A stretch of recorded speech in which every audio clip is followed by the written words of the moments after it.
उस रात जब मैंने घर से बाहर कदम रखा, मुझे नहीं पता था कि मैं किस में पैर डाल रही हूँ।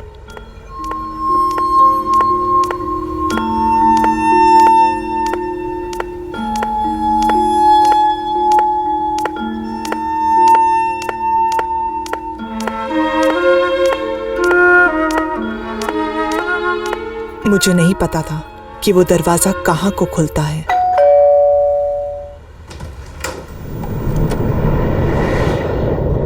जब दरवाजा खुला, वहां से निकलने के सारे रास्ते बंद हो गए थे।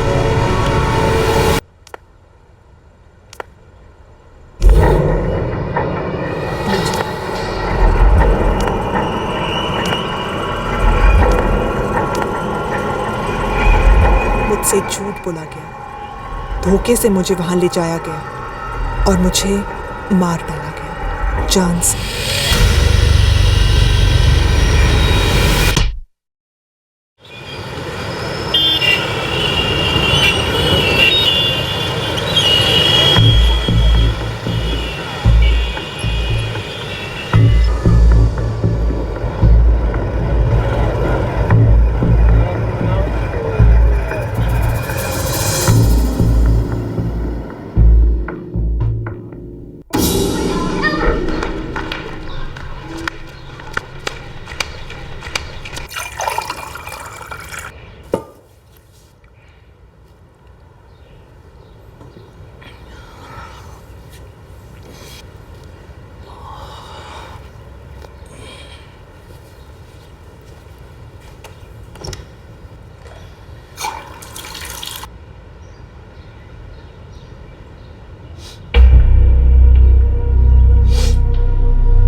स्मिता, काय हो? ये कल वाली बदबू और भी बढ़ गई है। मैंने कहा था ना आपको, वो बदबू हमारे बाथरूम से नहीं आ रही है, बाहर से आ रही है। एक गटर में 2-3 चूहे मरे होंगे। सोसाइटी ऑफिस में बोला तूने? एक बार नहीं, 2-2 बार फोन करके बोला था मैंने सेक्रेटरी को। हाँ हाँ करता हूँ करके बोला, अभी तक कुछ भी किया नहीं है। चला, हम लोग मेंटेनेंस इसलिए भरते हैं क्या? कैसे दम घुट जाए हमारा?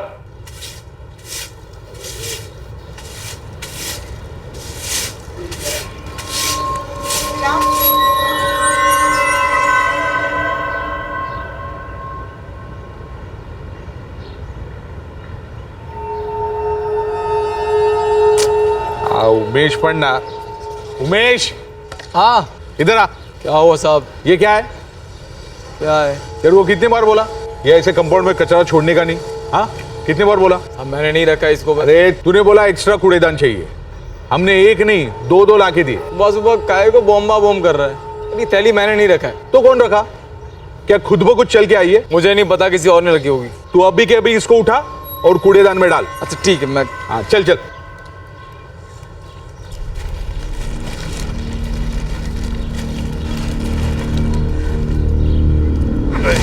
क्या हुआ?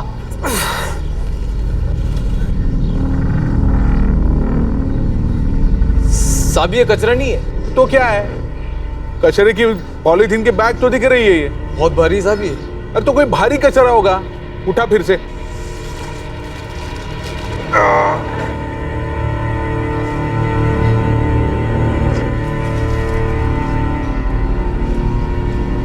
साहब मैं नहीं उठा रहा, आप खुद उठाओ। मैं क्यों उठाऊं? उठा उठा तू। नहीं साहब, कुछ तो है इसमें। तू डरता क्यों है बे? तेरे को क्या लगता है इसके अंदर कोई लाश भी है क्या? चल खोल। मेरे को लग रहा है कि कुछ है इसमें। आप देखो ना, एक बार खोल के देखो। वीरा। अरे मुकेश भाऊ, हाँ काय झालं? कोई तो यहाँ पर ये थैला छोड़ कर गया। हाँ, हम देख रहे हैं इसके अंदर है क्या। अच्छा।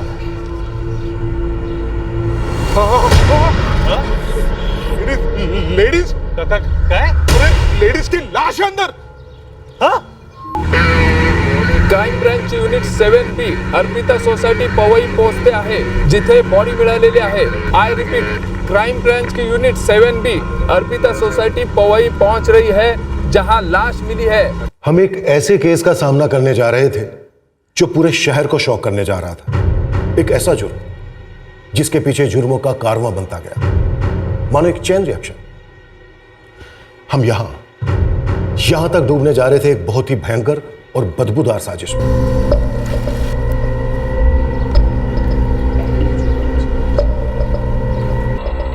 मुकेश राणे, हाँ जी, तुम रोज सुबह 6:30 बजे मॉर्निंग वॉक पे जाते हो, तब तुमने पॉलिथीन नहीं देखा यहाँ पे? नहीं सर, सवेरे मेरी नजर नहीं पड़ी और अचानक मैंने ये पॉलिथीन की बैग देखी सर। इस बिल्डिंग का कचरा तू ही उठाता है ना? हाँ साहब, इन दोनों बिल्डिंग का कचरा मैं ही संभालता हूँ। मैं तो पहली बिल्डिंग का कचरा इकट्ठा कर रहा था, यहाँ तक तो मैं आया ही नहीं साहब। सब पॉकेट्स में से कुछ भी नहीं मिला है और कोई आइडेंटिफिकेशन भी नहीं है। बेचारे पॉलिथीन तपासा, शायद अंदर कुछ रह गया होगा। सर, बॉडी को बाहर से लाकर यहाँ कोई कैसे डंप कर सकता है?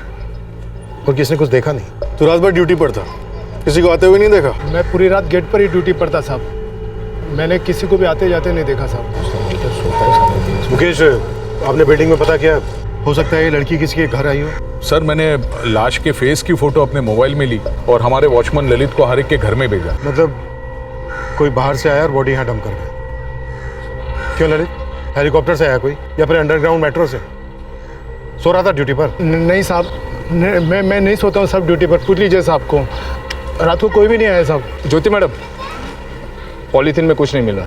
कोई निशानी भी नहीं मिली? नहीं मैम, पॉलीथीन एकदम क्लीन है। पूरे कॉम्प्लेक्स में कोई सीसीटीवी नहीं है? सोसाइटी के एनुअल मीटिंग में बात तो हुई थी सर, लेकिन अब तक कुछ हुआ नहीं है। इसी मुहूर्त का इंतजार कर रहे थे आप लोग?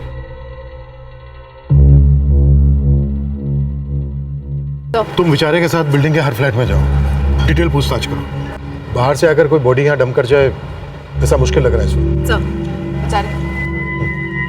सर, मैं इस वॉचमैन ललित से जरा सख्ती से पूछताछ करता हूँ। ऐसा हो ही नहीं सकता है कोई लाश को बाहर से लेकर आया हो और इसने कुछ ना देखा हो, या फिर बिल्डिंग के किसी फ्लैट से लाश को बाहर रखा गया हो और इसको कुछ भी ना पता हो। और इस सफाई कर्मचारी उमेश को भी अंदर लो, रोज यहाँ से कचरा उठाता है। कंपाउंड में आज इतना बड़ा पॉलिथीन बैग पड़ा था, ऐसा हो ही नहीं सकता कि इसे दिखा ना हो।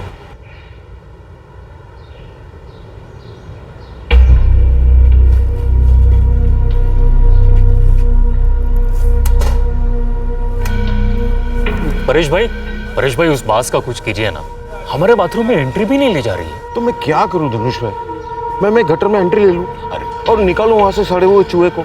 अरे 6 बार मैंने कमलेश को फोन किया, मैसेज किया, फिर सोसाइटी के मैनेजर को वार्निंग तक दी कि कमलेश नहीं तो कोई और सही। अरे यहाँ सबकी जान जा रही है और मरा हुआ चूहा सिर्फ आपका दुश्मन थोड़ी ना था।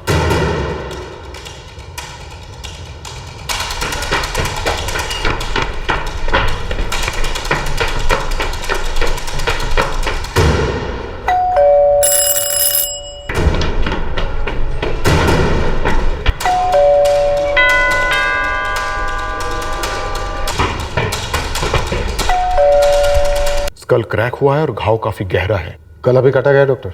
काफी डीप। 12 घंटे भी नहीं, मतलब कल 12 जनवरी की शाम को कोई 8 बजे के आसपास। हाँ, मैंने विक्टिम के कपड़े और वो पॉलिथीन बैग दोनों की माइन्यूट स्कैनिंग करवाई थी, कुछ नहीं मिला। अप्रोक्सीमेट एज क्या होगी विक्टिम की? यही कोई 25 से 28 के बीच में हो। माँ बनी कभी? उसके कोई साइंस नहीं है। भाई साहब ने जब आवाज़ दी ना, मैं तभी देखा। उससे पहले तो मेरी नज़र भी नहीं पड़ी इस थैली पर। और मैं साहब ड्यूटी पर कभी नहीं सोता हूँ साहब, बस रात को 1 या ज़्यादा से ज़्यादा 2 बार मैं अपना कुर्सी छोड़ता है, और भी टॉयलेट जाना होता है तभी। ये टॉयलेट वगैरह का बहाना कातिल को पहले से मालूम था या तूने खास बताया उसे? नहीं साहब, मैंने किसी को नहीं बताया साहब, सच ही बोल रहा है साहब। तो अब टाइम है, बता दे, तूने कातिल की हेल्प की या तो खुद कातिल है? नहीं साहब, बाल बच्चे वाला साहब, मैं ऐसा क्यों करूँगा साहब? कातिलों के बीवी बच्चे नहीं होते तेरे? क्या साहब? बाल बच्चे, बीवी। वो साहब देख, इसके भी, और होने को ये भी कातिल हो सकता है, या फिर ये तुम दोनों की मिली भगत हो सकती है। वो साहब, वो थांबा साहब, मुझे इसमें मत घसीटो। पिछले 8 महीने से पूरा ईमानदारी से इधर का कचरा उठा रहा है मैं। मर्डर वर्डर करके अगर बॉडी को ठिकाने लगाना होता तो इधर काय को डालता, पकड़े जाने के लिए। सर, मैंने और विचारे ने अर्पिता कॉलोनी के एक फ्लैट से पूछताछ की। ये लड़की वहाँ की रेजिडेंट तो नहीं है। वॉचमैन ललित कसम खा के कह रहा है कि रात को ड्यूटी पर सोता नहीं है, टॉयलेट के लिए जरूर जाता है। मुझे लगता है उसी दौरान लाश को डंप किया गया। कत्ल कल शाम 12 जनवरी को 8 बजे के आसपास हुआ है, तो बॉडी 12 बजे के बाद ही डंप की गई होगी, डेफिनेटली सूरज निकलने से पहले। एक काम करो, कॉलोनी को जाने वाले जितने भी रास्ते हैं सबके सीसीटीवी चेक करो। बॉडी बाहर से लाई गई है तो कहीं से तो लाई गई होगी, हो सकता है किसी कैमरे में दिख जाए। सर, वैसे मैंने विक्टिम की फोटो आसपास के मोहल्ले में सर्कुलेशन में दे दी है, हो सकता है वो आसपास के मोहल्ले की रेजिडेंट हो। मर्डर कल शाम को ही हुआ है तो अभी तक मिसिंग कंप्लेंट तो दर्ज नहीं हुई होगी, फिर भी चांस लेते हैं। चेक करो, एक जवान लड़की मिसिंग है तो कहीं ना कहीं बवाल तो हो ही होगा।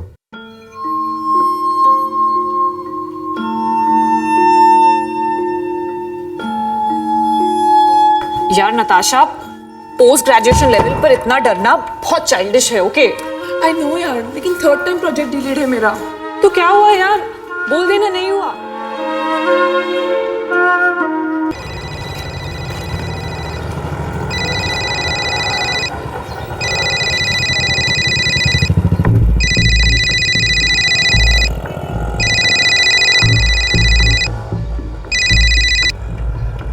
Hello,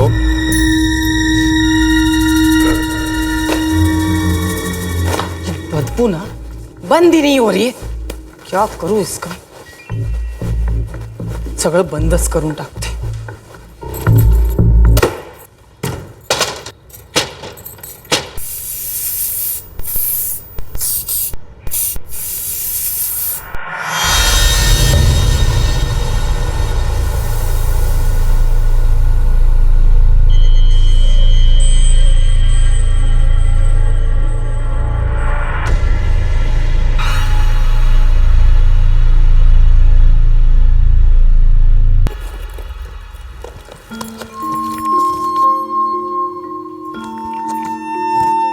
ready?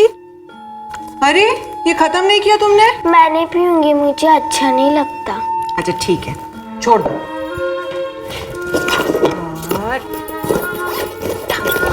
चले। 4 दिन हो गए लाश मिले हुए, लेकिन आइडेंटिफिकेशन की एक लीड तक नहीं। सर, मुंबई के 91 पुलिस स्टेशन में से एक भी पुलिस स्टेशन में इस लड़की की मिसिंग कंप्लेंट दर्ज नहीं हुई है। अजीब है। सर हो सकता है कहीं बाहर से आई हो। हाँ, जहां से भी आई है वहां तो इसे कोई ना कोई मिस कर रहा होगा ना। हो सकता है ये यहाँ पर किससे मिलने आई हो। अब ये तो अपना फोन उठाने से रही, इसका फोन कहीं ना कहीं नॉन स्टॉप बज रहा होगा, या फिर कातिल ने स्विच ऑफ कर दिया होगा। जिनका अपना कोई मिसिंग हो वो अपना डर, अपनी टेंशन ऐसे स्विच ऑफ कर सकते हैं क्या? तुम्हें डायल केलेला नंबर बंद आहे, कृपया थोड़ा वेळाने पुन्हा। क्या हुआ, अभी भी फोन नहीं उठा रही है? नहीं माँ, अभी भी फोन स्विच ऑफ आ रहा है। कमाल कर रही हैं आप मैडम, गटर क्लीनर आ ही नहीं रहा है तो सोसाइटी ऑफिस आखिर क्या कर सकती है?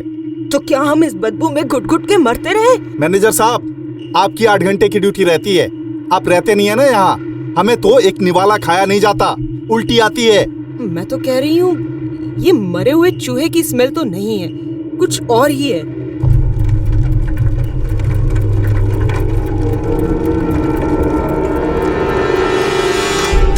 अरे कमलेश, इतना भी नहीं भाव खाने का, समझा? कम से कम 25 बार फोन किया तुझे, SMS किया, तू कभी किसी का जवाब क्यों नहीं देता रे? क्या साहब, आप सब लोग मेरे पे इतना चढ़ क्यों रहे हो? अरे गांव चला गया था, आने में लेट हो गया, अभी सुबह लौटा हूँ। चल भाई कुछ कर ताबड़तोड़। 1 मिनट रमेश को आ जाने दो। रमेश, चल चल जल्दी कर जल्दी कर। पहले ही बोल रहा हूँ साहब, ये मरे चूहे की बात तो लग नहीं रही है। अरे चूहा हो, बिल्ली हो, कुत्ता हो या हाथी हो, अरे ये गटर खोल और निकाल उसको यहाँ से।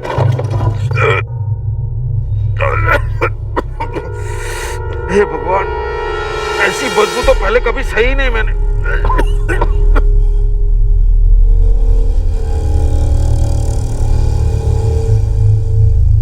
साहब, कोई तो बड़ा सा पॉलीथीन का बैग अंदर घुसेड़ा है, अटका हुआ है और बैग में से बांस आ रहा है। अरे तो निकालना बैग को वहां से।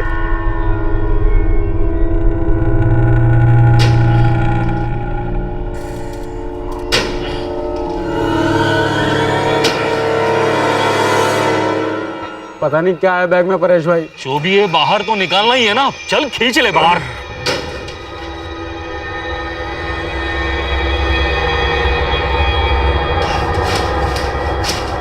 बारी है परेश भाई, कुछ तो लफड़ा लग रहा है। अरे ट्राई करना। परेश भाई, हम दोनों से नहीं होगा। अरे तो 2-4 लोगों को और बुलवा लेना। क्या परेश भाई, 2-4 लोगों को और बुला, अब पुलिस को बुला लो, लफड़ा लग रहा है। पुलिस? 5 दिन से बदबू आ रही थी और डेली बढ़ती जा रही थी। हमें लगा कि गटर में कोई चूहा मर गया होगा, उसी की बदबू होगी। पिछले 5 दिन से हमारे क्लीनर को फोन पे फोन किए जा रहे थे, किसी को लगा ही नहीं कि यहाँ पे बॉडी शॉडी होगी।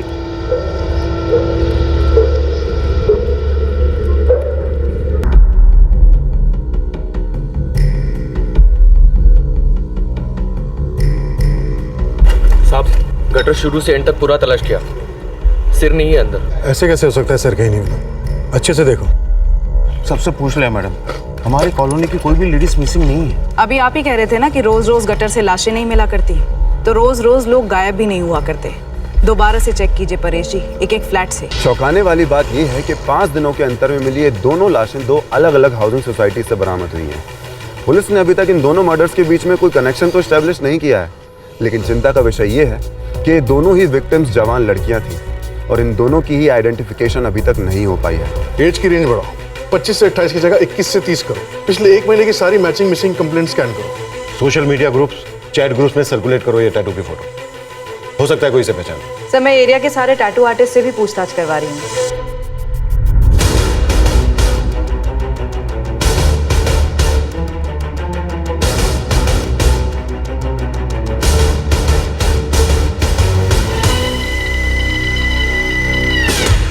क्या दूसरी विक्टिम का सर मिला शहर के किसी दूसरे कचरा डंप से या कहीं और से? नहीं मिला।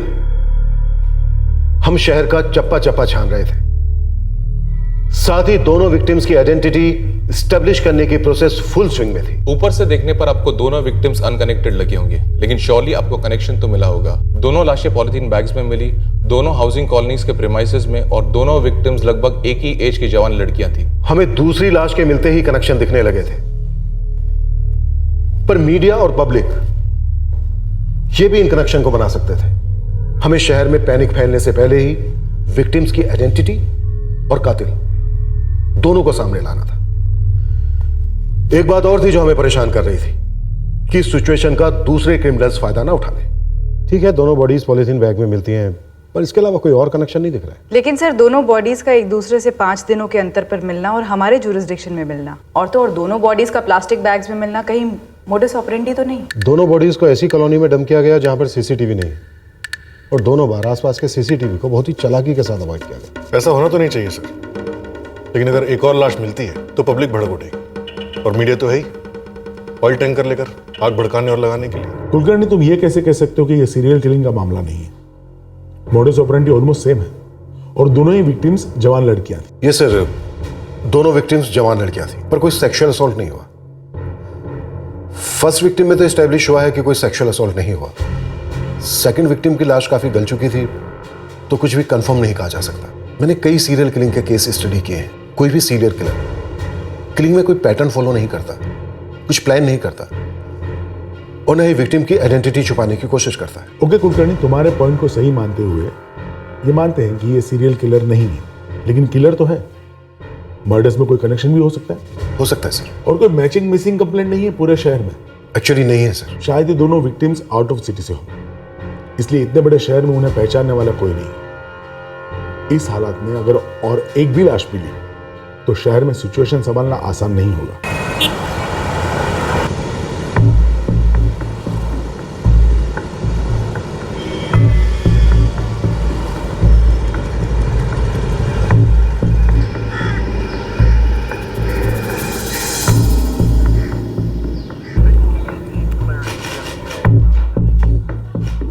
सुमेश घोष? जी सर, मैं ही हूँ सुमेश घोष। तुमने फोन किया था? हाँ सर। बोलो क्या बात है? हाँ सर, ये फॉरवर्ड आया था मुझे। तुमने फोन पे बताया नहीं तुम्हें इस बारे में बात करनी? पहचानते हो इस टैटू को? हाँ सर, ये टैटू मेरी फ्रेंड पायल ने बनवाया था, पायल दास। तू इतना श्योर कैसे है कि ये जो टैटू है वो तेरी फ्रेंड पायल दास का ही है? ये टैटू लेफ्ट हैंड पे, और पायल ने भी अपना टैटू लेफ्ट हैंड पर ही बनाया था। ये देखिए सर, हम दोनों ने अपने टैटू साथ में बनवाए थे कोलकाता में 3 साल पहले। ना ना ना, आमकी स्नेक भालो लागবে ना। मुझे स्नेक नहीं, ड्रैगन बनवाना है। ड्रैगन का कौन सा डिजाइन बताओ? ये वाला पसंद है मुझे।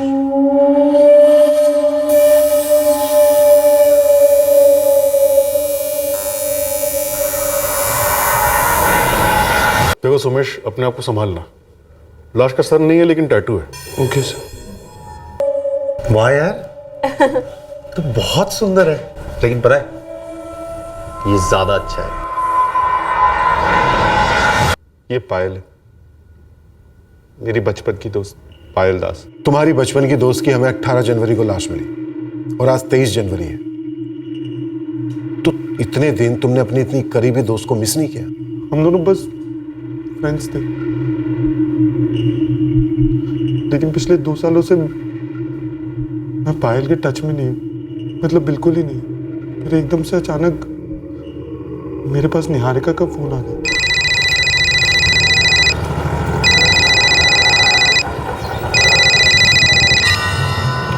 हेलो। हेलो सोमिश्रा, कौन बोल रहा है? मैं निहारिका, पायल की बहन, बारासात से। क्या बात है निहारिका, ऐसे अचानक? पायल दीदी का फ़ोन 2 दिन से नहीं लग रहा है। माँ और मैं उन्हें दिन रात ट्राई करते रहते, लेकिन उनका फ़ोन स्विच ऑफ ही आ रहा है। क्या आप पता लगा सकते कि बात क्या है?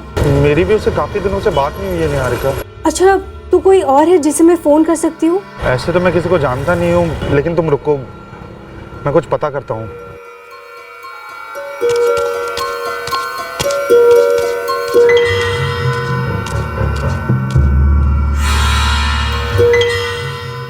तीन बार मैं उसके फ्लैट पर भी जाकर आया था, मगर ताला लगा हुआ था। फ्लैट क्या है उसका? और पायल का फोन नंबर? अंधेरी ईस्ट में भारत कॉलोनी में रहती है। नंबर याद है? नंबर ये उसका नंबर है। 444567898। इस नंबर का पिछले 1 महीने का रिकॉर्ड मुझे आज ही चाहिए, और उसके बाद पिछले 6 महीने का जल्द से जल्द। मुझे दूसरी लड़की के बारे में कुछ भी नहीं मालूम।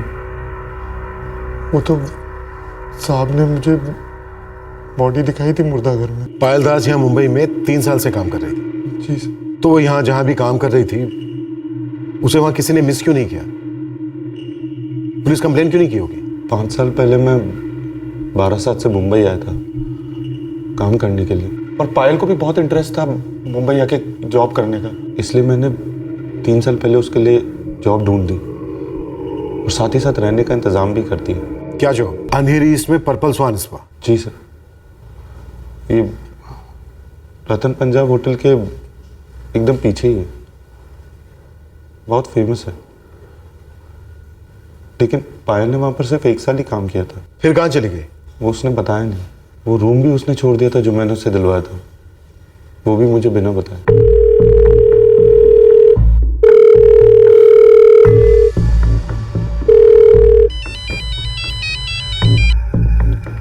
हाँ सोमेश, बोलो। क्या बोलूं पायल, 2 हफ्ते से तुम मेरा फोन नहीं उठा रही हो। तुम्हारे वो क्या नाम है, वो पर्पल स्वान स्पा, वहां गया तो उन लोगों ने बताया तुमने नौकरी छोड़ दी है। तुम्हारे रूम पे गया तो पता चला तुमने कमरा भी छोड़ दिया है। क्यों हुई थी पायल, क्या हुआ है? आजाद हो गई हूँ मैं, तरक्की हो रही है मेरी। तुम ये अब बता रही हो मुझे?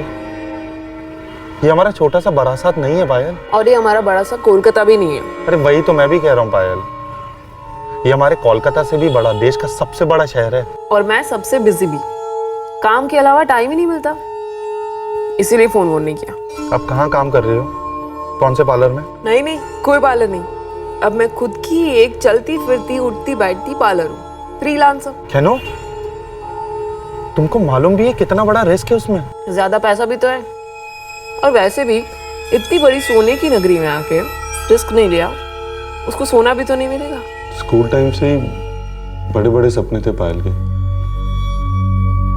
स्कूल की सीढ़ियां भी एक करके नहीं चढ़ती थी वो। तो ये फ्रीलांस मसाज सर्विस, फोन पर भी अपॉइंटमेंट फिक्स होते हैं? होते होंगे।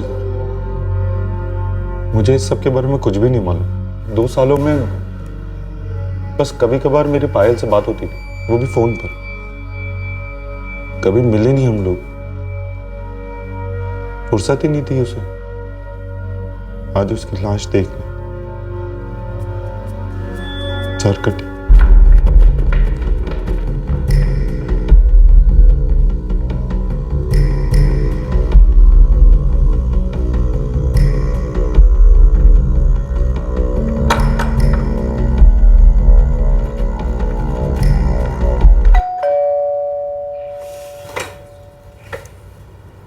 जी, मैं एएसआई ज्योति बिरजे, क्राइम ब्रांच। क्या हुआ मैडम?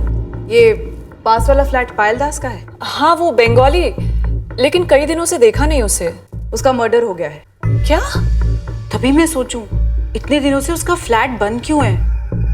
एक्चुअली मैडम, हमारा ज़्यादा इंटरेक्शन नहीं होता था उसके साथ। कभी सीढ़ियों पे या तो फिर बिल्डिंग कंपाउंड में वॉक करते समय हाय हेलो हो जाता था बस। और कई दिनों से पायल और स्वाति दिखी भी नहीं थी। ये स्वाति कौन है? पायल की रूममेट। मैडम वो दोनों ना स्पा पार्लर में काम करती थी। स्पा समझते हो ना, मसाज विसाज। ये स्वाति फ्रीलांसर थी या किसी स्पा से जुड़ी हुई थी? ये हम लोग को कैसे मालूम होगा? वैसे भी हम लोग उनसे ज्यादा बात नहीं करते थे। योगेश दलवी कौन है? योगेश भाऊ, मतलब योगेश दलवी इस मकान के मालिक हैं और ये पायल और स्वाति इनके किराएदार थे। किसी के पास नंबर है योगेश दलवी का?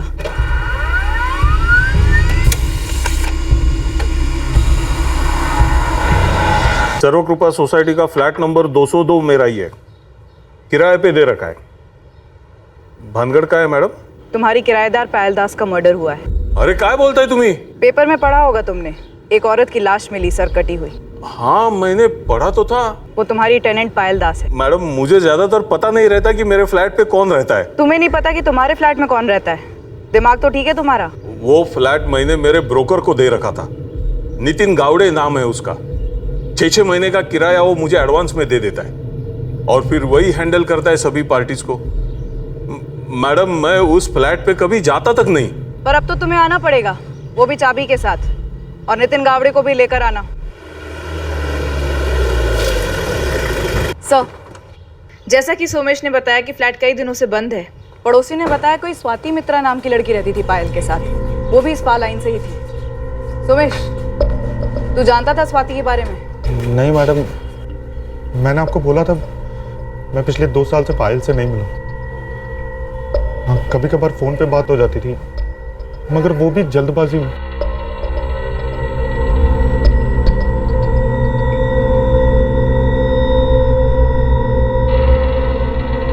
The number you are trying to call is currently switched off. Yogesh Dalvi? जी, ये चाबी। सर, ये फ्लैट के ओनर है योगेश दलवी और ये ब्रोकर है नितिन गावड़े। जी सर, लेकिन नितिन ने ये फ्लैट किसी लड़की को किराए पे दिया ही नहीं था। हाँ साहब, ये 2 लड़कियां पायल दास और स्वाति मित्रा, इनको मैं जानता भी नहीं। मैंने फ्लैट दीपक बासु को दिया था रेंट पे।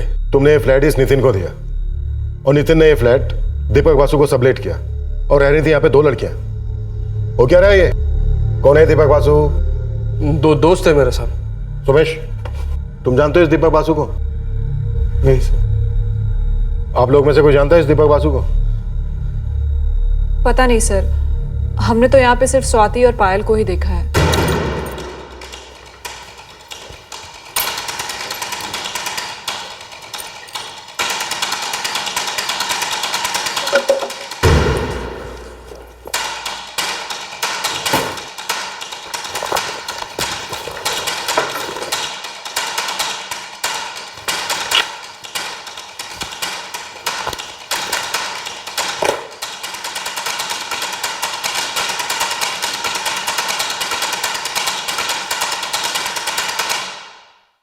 की हो रो? पायल दी की कोई खबर? बुरी खबर है। क्या क्या हुआ दादा? कुछ 6-7 दिन पहले पुलिस को पायल की लाश मिली। निहारिका, निहारिका की होलो माँ? हाँ बोल, सुमेश ने क्या कहा? पायल से बात हुई उसकी? हाँ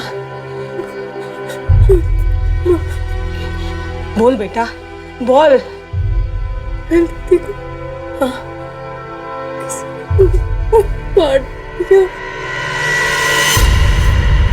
पायल के सारे डॉक्यूमेंट्स, उसका आधार कार्ड भी और पासपोर्ट भी। सर, मुझे स्वाति मित्रा का आधार कार्ड और पासपोर्ट भी मिला है। और सर, ये वही लड़की है जिसकी लाश हमें मिली थी। यस, हमारी फर्स्ट विक्टिम। हाँ, यही है स्वाति मित्रा। लगता है आप लोग इतनी पढ़ाई करती हैं कि न्यूज़पेपर नहीं पढ़ती। जी मैडम। हमने हर न्यूज़पेपर में स्वाति की लाश की फोटो छापी थी। पब्लिक से अपील की थी कि कोई इसे जानता हो तो सामने आए। आप तीनों तो पड़ोसी हैं उसके। सर, फोटो तो देखा था पेपर में मैंने, लेकिन सपने में भी नहीं सोचा था कि ये दोनों मेरे ही फ्लैट में रहने वाले होंगे। मैं इन दोनों से कभी मिला नहीं, मैं इनका नाम तक नहीं जानता। मैंने ये फ्लैट इस नितिन के हवाले कर रखा था। साहब मैंने इश्तिहार देखा था वो बिना सर की लाश के बारे में, लेकिन आई शपथ साहब अभी देख के मैं भी शॉक हो गया हूँ। मैंने इन दो लड़कियों को कभी नहीं देखा, सब दीपक बासु ही देखता था। एग्रीमेंट के पेपर्स का? और ये दीपक बासु कौन है? दोस्त था मेरा, तो इसलिए एग्रीमेंट के पेपर नहीं बनवाए। उसको और 2 फ्लैट रेंट पे दिए मैंने साहब। फोन लगा उसे अभी कभी और उसको बोल आके मिले मुझसे ताबड़तोड़। हाँ, ये स्वाति है। The number you are trying to call is currently switched off. साहब ये दीपक बासु का फोन अभी भी स्विच ऑफ आ रहा है। 4442321111। यही है दीपक बासु का नंबर? हो साहब। सर इस नंबर की डिटेल्स मैं वैसे भी निकलवा ही रहा था। पायल दास की इसी नंबर पे आखिरी बार बात हुई थी। करता क्या है दीपक बासु? अच्छा दोस्त था मेरा, मतलब अच्छी जान पहचान वाला था। मैंने इसको 3 अलग अलग फ्लैट किराए पे दिए थे और मैं उससे किराया लेता था और मालिक को देता था, घर मालिक को, अपना कमीशन रखकर। अच्छा धंधा चला रहा था। कोई एग्रीमेंट वगैरह करता है इसका? अब 3-3 फ्लैट किराए पे लिए थे तो उतना झंझट कम होता था ना मेरा। 3-3 फ्लैट किराए पर लेता है, रहता कहाँ है और करता क्या है? एजेंट है, लड़कियों को काम दिलवाता है, ब्यूटी पार्लर वगैरह। Massage parlour? हाँ साहब वैसा ही कुछ। इन मसाज पार्लर में सिर्फ मर्दों की मसाज होती है? साहब शायद, मेरे को मालूम नहीं, मैं कभी गया नहीं उधर। होटल्स में, घरों में भी फोन करके लड़कियों को बुलाया जा सकता है मसाज करवाने के लिए। और इस सब में इस दीपक बासु को क्या मिलता है? साहब कमीशन जैसा कुछ, दलाली जैसा कुछ। अब मेरे को किराया टाइम से देता था, आज तक कोई लफड़ा नहीं हुआ। बस 2 मर्डर हुए, लफड़ा नहीं है ये। अब मैं क्या बोलूँ साहब। रहता कहाँ है ये दीपक बासु? यही अंधेरी ईस्ट में, कॉलोनी एग्जैक्टली पता नहीं। तू कह रहा है कि वो तेरा दोस्त है, तू 3-3 फ्लैट देता है उसको किराए पर चढ़ाने के लिए, और तेरे पास फोन नंबर के अलावा उसकी ABCD कोई जानकारी नहीं है, और उन किराए के फ्लैट के तू पेपर वर्क नहीं करता। उनमें से एक फ्लैट में तो जवान लड़कियां रह रही थी जिनकी इस वक्त लाशें पड़ी हैं मुर्दा घर में। देखिए साहब, मेरा इस सब से कोई लेना देना नहीं है, मुझे जाने दीजिए। हाँ साहब, मेरा भी वैसे कोई लेना देना नहीं है। लेना भी है इस सबसे और देना भी है। किराए पर फ्लैट देते हो, उसके पेपर वर्क नहीं करते, पेपर वर्क करना भी तुम लोगों की जिम्मेदारी है। ये नितिन गावड़े, बाकी 2 फ्लैट जो तूने दीपक को दिलाए कहाँ है वो? साहब यही है पास में, एड्रेस है ना मेरे पास। तुम दोनों के पास स्वाति के किसी भी रिश्तेदार का नंबर नहीं है? हमने बोला ना मैडम, हमारा उनके साथ सिर्फ हाय बाय ही था, वो भी फॉर्मल टाइप। रिश्तेदार तो क्या मैडम, हमारे पास उन दोनों के नंबर्स भी नहीं है। और सोमेश, तुम्हें स्वाति के बारे में आज ही पता चला है? जी मैडम, पायल ने तो कभी फोन पर भी स्वाति का नाम तक नहीं लिया था।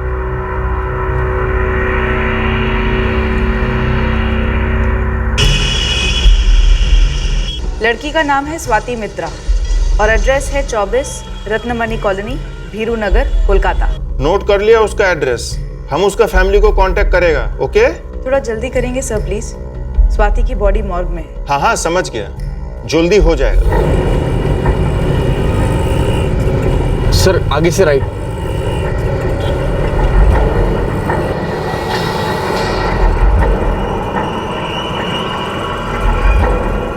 सर ये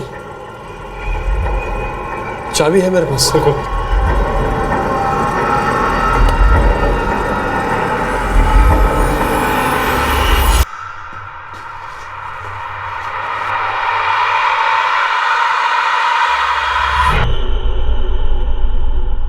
दीपक ने ये फ्लैट भूतों को दे रखा था क्या? साहब सच बोल रहा हूँ, कसम से मेरे को कुछ मालूम नहीं ये सब क्या हो रहा है। वो दीपक तो ठीक ठाक सा बंदा था। 2 लड़कियां रहती थी यहाँ। थी मतलब 2 महीने से दिखी ही नहीं वो। उनका नाम नंबर कुछ है आपके पास? नहीं सर, कभी 2 बातें भी नहीं हुई उनसे। कब से रह रही थी यहाँ? 6 महीने पहले आई होगी, फिर लगभग 2 महीने से दिखी ही नहीं वो। करती क्या थी कुछ पता है? नहीं सर। यहाँ भी 2 लड़कियां? हाँ सर, पड़ोसन कह रही है कि उसे उनका नाम तक नहीं पता, आखिरी बार 2 महीने पहले देखा था। यहाँ भी 2 लड़कियां रहती थी, कहीं दोनों के साथ भी कुछ गलत ना हुआ। मुले, ये काफी सीरियस हो सकता है। नितिन, हाँ। चल तेरा तीसरा फ्लैट दिखा जो तूने दीपक को सबलेट किया।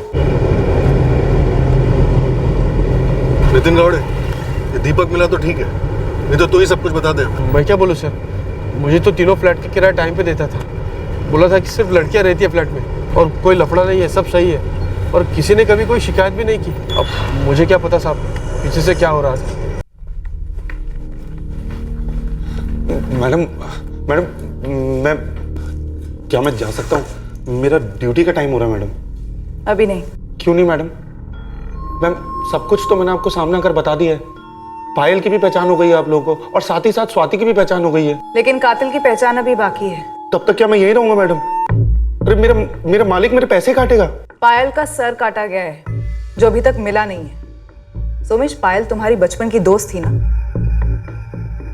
तुम्हें थोड़ा टाइम और यहाँ रुकना होगा।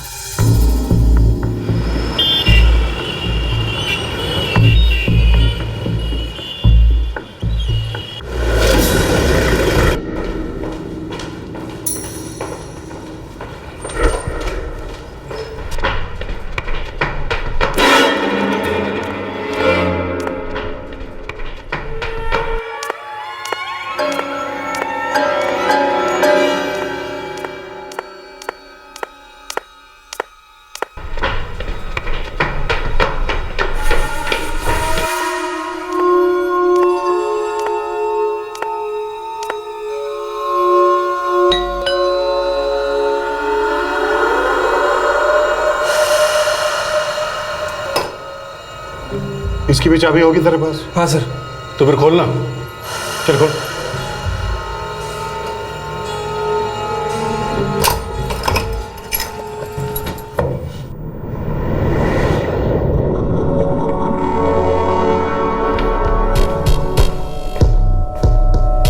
पूरा घर खाली है?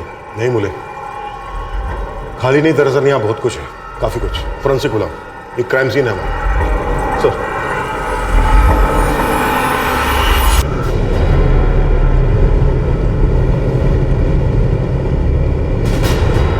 4-5 महीने से तो कोई भी नहीं रह रहा था सर। और इसके पहले दीपक बासु रहता था यहाँ? नहीं सर, 2 लड़कियां रहती थी। कभी बात होती थी उनसे? कुछ बता सकती हो उनके बारे में? जानने के लिए टाइम ही नहीं होता था सर। हर 2-3 महीने में लड़कियां चेंज हो जाती थी। यहाँ एक मर्डर हुआ, 2 भी हो सकते। कभी किसी के चीखने या चिल्लाने की आवाज सुनी? हे भगवान, मर्डर? हमने तो कोई भी आवाज नहीं सुनी। शायद एक मर्डर 12 जनवरी को हुआ होगा और दूसरा मर्डर 1-2 दिन बाद, यानी 13 या 14 को। आपके घर से बस एक दीवार छोड़कर 2 मर्डर हुए हैं और आप कह रही हो ना कुछ सुना ना देखा? नहीं सर, वैसे भी हम उन लड़कियों से दूर ही रहते थे, लेकिन बेचारी लड़कियों का मर्डर हो गया यहाँ। कैसे हो गया सर? ये दीपक बासु काफी सस्पिशियस कैरेक्टर मालूम हुआ होगा। लड़कियों को काम दिलाता था, 3-3 फ्लैट्स रेंट पर ले रखे थे, कोई अग्रीमेंट नहीं और फोन भी स्विच्ड ऑफ। दोनों फ्लैट एक अरसे से बंद थे। क्राइम सीन वाला फ्लैट तो लगभग 4-5 महीने से लॉक था। उसके पहले वहां पर 2 लड़कियां रहती थी। तो फिर क्या ये क्राइम सीन 4-5 महीने पुराना था? उस वक्त हमें भी लग रहा था कि एक मल्टीपल मर्डर्स का केस हो सकता है। हम इन्वेस्टिगेशन के साथ साथ कातिल के माइंडसेट को भी समझने की कोशिश कर रहे थे। एक बॉडी डंप की गई थी एक हाउसिंग सोसाइटी के अंदर और दूसरी हाउसिंग सोसाइटी के गटर में, फिर कहीं और। एक फ्लैट में हमें खून के धब्बे मिले, उस फ्लैट में जो फ्लैट एक लंबे समय से बंद था। इस बार पब्लिक से ज्यादा हम खौफ की गिरफ्त में थे कि और लाशें मिलने वाली।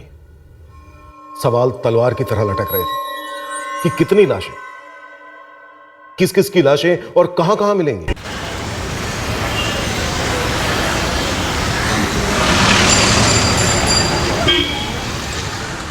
समर छोटो बहन स्वाति। तुम्हारी छोटी बहन स्वाति मित्रा का मुंबई में मर्डर हो गया। 6 बरस आगे घर से भागी थी सर। तब से हम लोग का मतलब हमारा और हमारा माँ का कोई रिश्ता नहीं था उससे। एक फोन तक नहीं किया था सर। हम लोग तो उसी समय सारा शोक मना लिया था। वहां का पुलिस किसी दीपक बासु को ढूंढ रही है। हमें जानिए तो हम लोग को तो बोल के गई थी कि कोई मसाज पार्लर में काम करने जा रही है, लेकिन हम लोग को ये सब बिल्कुल पसंद नहीं था। स्वाति का फोन नंबर तो होगा तुम्हारे पास? आपको बोला तो साहब, हम लोगों से कोई संबंध नहीं रखा था उसने। कोई और है जिसके पास उसका नंबर मिल सकता है? 6 बरस अनेक लंबा अरसा होता है सर, सब कुछ बदल सकता है। एक फ्लैट की 2 लड़कियां मारी गई और दूसरे 2 फ्लैट में 2 लड़कियां थी जिनकी कोई खबर ही नहीं। सर ग्राउंड सिचुएशन तो यही है। और इस दीपक बासु के बारे में कोई लीड नहीं है सर। लेकिन सर बीच का ब्रोकर नितिन गौड़ वो हमारी कस्टडी में है और हाउस ओनर योगेश दर्वी, उस पर हम नजर रखे हुए। कुलकर्णी, क्या ये दीपक बासु लड़कियों को फ्लैश ट्रेड में डाल रहा था मसाज पार्लर की आड़ में? ऐसा कुछ अभी तक सामने तो नहीं आया है। मुझे लगता है ये लड़कियां घर से भागी होंगी या तो भगाई गई होंगी। डेफिनेटली गरीब परिवारों से होंगी, दूर दराज के इलाकों से, ताकि अगर गायब भी हो जाएं तो कोई इंक्वायरी करने वाला ना हो। 2 लड़कियां मारी जा चुकी हैं और बाकी की लड़कियों की कोई खबर नहीं है। सर, हमारे पास पायल दास का नंबर है, हमारे पास दीपक बासु का भी नंबर है।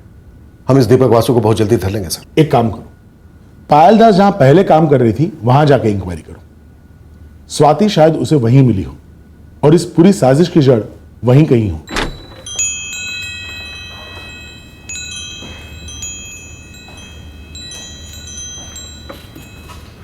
जी मैडम।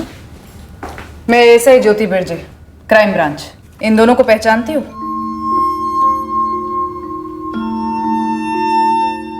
तुम्हारा मतलब है तुम पायल को जानती थी और स्वाति मित्रा को नहीं? एक्चुअली मैम, मैं यहाँ 2 साल पहले ही ज्वाइन हुई हूँ। तब पायल ऑलरेडी यहाँ काम करती थी, फिर 1 महीने बाद अचानक वो छोड़ के कहीं चली गई। और स्वाति? स्वाति मित्रा का नाम सुना था पर कभी देखा नहीं। स्वाति मित्रा के बारे में कौन बता सकता है? मैडम, यहाँ हर 6 महीने में स्टाफ बदलता है।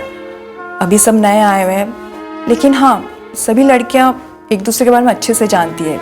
छोटा सा सर्कल है, काफ़ी टाइट है। मैडम, अभी 1 घंटे में स्पा शुरू होगा, तभी सब आएंगे।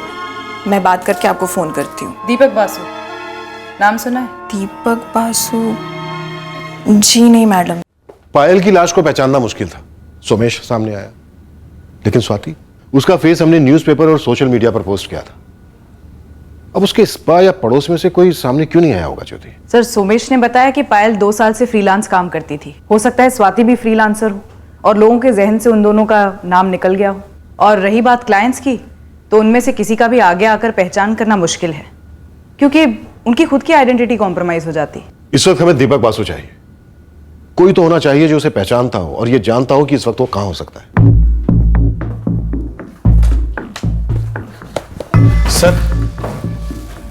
सर, ऐसे और कब तक आते रहना पड़ेगा मुझे सर? इस तरह से तो मेरी नौकरी भी छूट जाएगी। चुपचाप यहाँ बैठो, जब अंदर से ऑर्डर आएगा तभी जा सकते हो।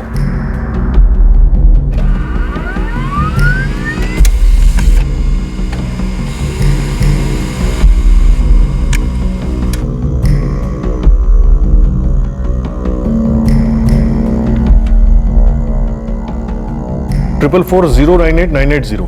नहीं, कल तक बहुत लेट हो जाएगा। मुझे अगले 10 मिनट में इस नंबर की डिटेल्स चाहिए।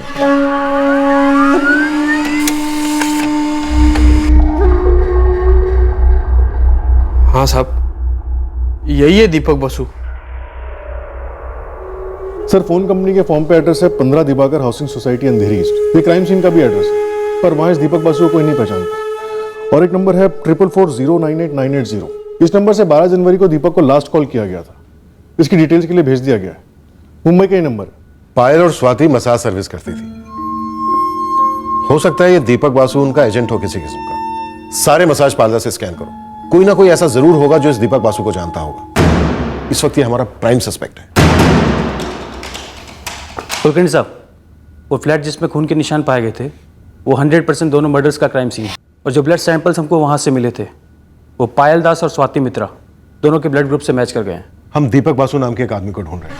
उसका कोई क्रिमिनल रिकॉर्ड हमारे हाथ में लगा है। अश्विन, अगर उसके या उसकी किसी साथी के फिंगरप्रिंट्स मिल जाए तो हम सेंट्रल डेटाबेस से मैच कर सकते हैं। वैसे हम पूरी कोशिश कर रहे हैं, बट क्राइम सीन से क्लियर फिंगरप्रिंट नहीं मिले। स्कैनिंग जारी है।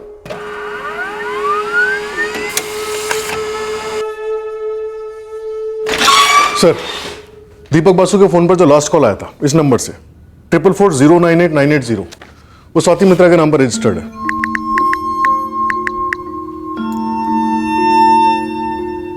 और सर, दीपक बासु का नंबर 444232111, ये 12 जनवरी से स्विच ऑफ है, रात 10:30 बजे से। स्वाति का लास्ट कॉल इसी दीपक वाले नंबर को था 12 जनवरी को, और उसके एक दिन पहले 11 जनवरी को पायल दास का लास्ट कॉल था इसी नंबर को, यानी दीपक को।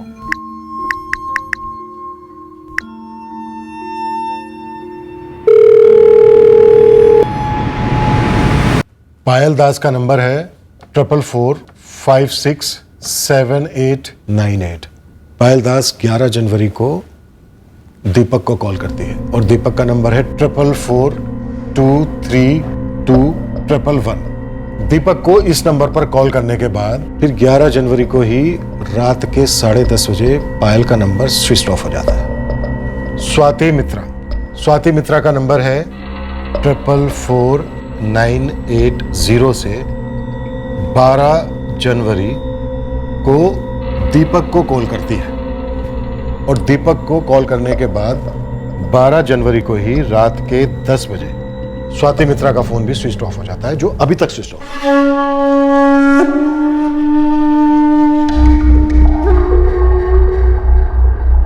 96 घंटे से 120 घंटे के अंदर मर्डर हुआ होगा। पर सर स्वाति की लाश हमें पहले मिली है। स्वाति की लाश पहले मिली 13 जनवरी को और गली हुई बॉडी मिलती है एक हाउसिंग कॉलोनी के गटर में। स्ट्रॉन्ग पॉसिबिलिटी है कि पायल को 11 की रात को ही मारा गया होगा और उसी रात उसकी बॉडी और उसका सर अलग अलग जगह पर डंप हुए और उसके दूसरे दिन यानी 12 जनवरी की रात को स्वाति को मारा गया होगा और अगली सुबह हमें उसकी बॉडी मिलती है एक हाउसिंग कॉलोनी के कंपाउंड में। यानी स्वाति को बाद में मारा गया होगा और उसकी बॉडी हमें पहले मिलती है और पायल को पहले मारा गया होगा और उसकी बॉडी हमें बाद में मिलती है। अरे ये तो दीपक है, इसी ने मुझे फर्स्ट पास जॉब दिलाया था। तो अंजलि बता सकती हो इस वक्त दीपक कहाँ मिलेगा? सॉरी मैडम, मुझे बिल्कुल आइडिया नहीं है कि दीपक इस वक्त कहाँ है। लेकिन तुम स्वाति और पायल दोनों को जानती थी? जानती थी, वो दोनों 3 साल पहले यहीं काम करती थी। फिर मैं यहाँ से जॉब छोड़कर चली गई। बाद में मैं 6 महीने पहले लौटी तो वो दोनों यहाँ से जा चुकी थी। हमारे यहाँ पर लौटना और छोड़ना चलता रहता है। मेरा खाने का मन ही नहीं कर रहा। क्यों, क्या हो गया? यार सोच सोच के खून खौल उठता है कि 1 रुपए में से 70% तो ये स्पा ले जाता है और बाकी 30% जो बच जाता है ना वो हमारे हिस्से में आता है। लेकिन क्लाइंट्स तो मिलते हैं ना। फ्रीलांस में क्लाइंट्स को पकड़ना कितना मुश्किल होता है और मर्द ज़र तो वैरायटी के गुलाम है। लेकिन अंजलि, क्लाइंट्स बार बार हमारे पास आते हैं ना, और पता है क्यों? क्योंकि हमारे मसाजेस में वैरायटी है। मुझे लगता है हमें फ्रीलांस करना चाहिए। फिर देखना, ये सारे क्लाइंट्स पप्पी की तरह हमारे पीछे पीछे आएंगे। क्यों पायल? है ना अंजलि? यार तुम लोग इतना सोच क्या रहे हो? ये कोई गवर्नमेंट जॉब नहीं है जो यहाँ टिकना पड़ेगा। हमें कोई पीएफ या पेंशन नहीं मिलने वाला। अगर हम जवानी में नहीं कमाएंगे तो घर वालों के साथ लड़ झगड़ कर मुंबई आने का क्या फायदा? पायल और स्वाति दोनों के बहुत बड़े बड़े सपने थे। कुछ घर वर खरीदने का भी प्लान था दोनों का। अंजलि, हमने स्वाति की फोटो इतनी घुमाई न्यूज़पेपर्स में, सोशल मीडिया पर, लेकिन तुम्हारी नजरें तक नहीं पड़ी उस पर। सॉरी मैडम, शायद मुझसे मिस हो गई कहीं। दोनों के फोन रिकॉर्ड्स में फीचर हुए सभी नंबर से मैंने बात की। ऑलमोस्ट सभी उनके क्लाइंट्स हैं। ज्यादातर मेल हैं? सभी मेल हैं सर, और कोई कुछ भी कहने से मना कर रहा है। क्या कह रहे हैं? हाँ, पायल के सर्विस मैंने लिए हैं। मुझे बैक प्रॉब्लम है ना। मसाज लेना क्राइम कब से हो गया? स्वाति अच्छा मसाज देती थी, मैं उसको उसकी फीस देता था। मैंने पायल और स्वाति दोनों से काफी दफा मसाज करवाए। देखिए, मुझे इस सब में इन्वॉल्व मत कीजिए। हाँ, मैं हर हफ्ते मसाज लेता हूँ, कभी पार्लर से, कभी फ्रीलांसर से। प्रॉब्लम क्या है? प्रॉब्लम यह है कि दूध के धुले इन सारे क्लाइंट्स में से एक भी ऐसा नहीं है जिसने स्वाति की फोटो देखकर रिस्पॉन्ड किया। वहां भी स्टैंडर्ड जवाब सर, देखा नहीं, मिस हो गया। सर, फाइनली कोई तो मिली जो दीपक को जानती है, और स्वाति और पायल को भी। दरअसल दीपक एक एजेंट है जो इन लड़कियों को मुंबई में अलग अलग मसाज पार्लर्स में जॉब पर लगाता है। बेसिकली दल्ला। और ये लड़कियां क्या जॉब करती हैं इसका अनुमान कोई भी लगा सकता है। सर, इस बिजनेस से जुड़ी हुई 2 लड़कियों का भयंकर तरीके से कत्ल किया गया और दूसरे 2 फ्लैट की 2 लड़कियों का कुछ पता नहीं है। उम्मीद करते हैं कि ये बस वहां ना हो जहां इनके होने का हमें डर है।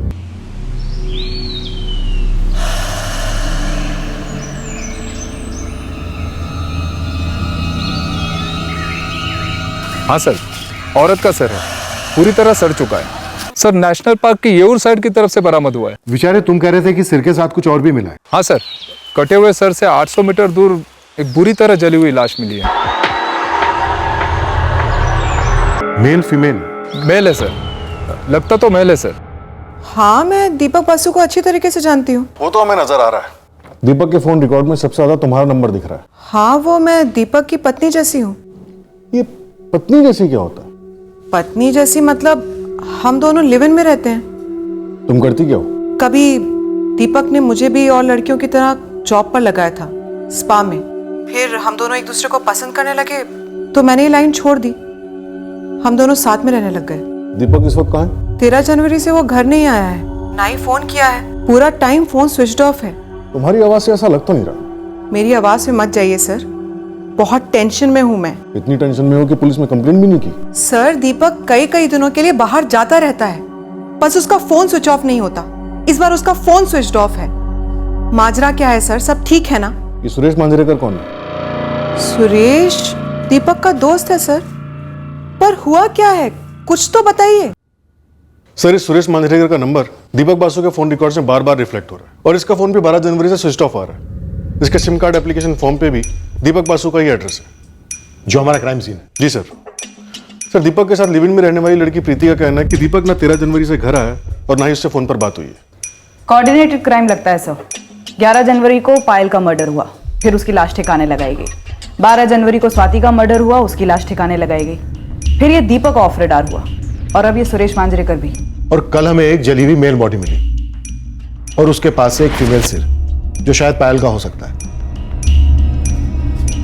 ये कुछ ज्यादा कन्वीनियंट नहीं लग रहा, जैसे हमें गुमराह करने के लिए कोई प्लान रचा गया। पहचानते हो इस टैटू को? ये टैटू मेरी फ्रेंड पायल ने बनवाया था, पायल दास।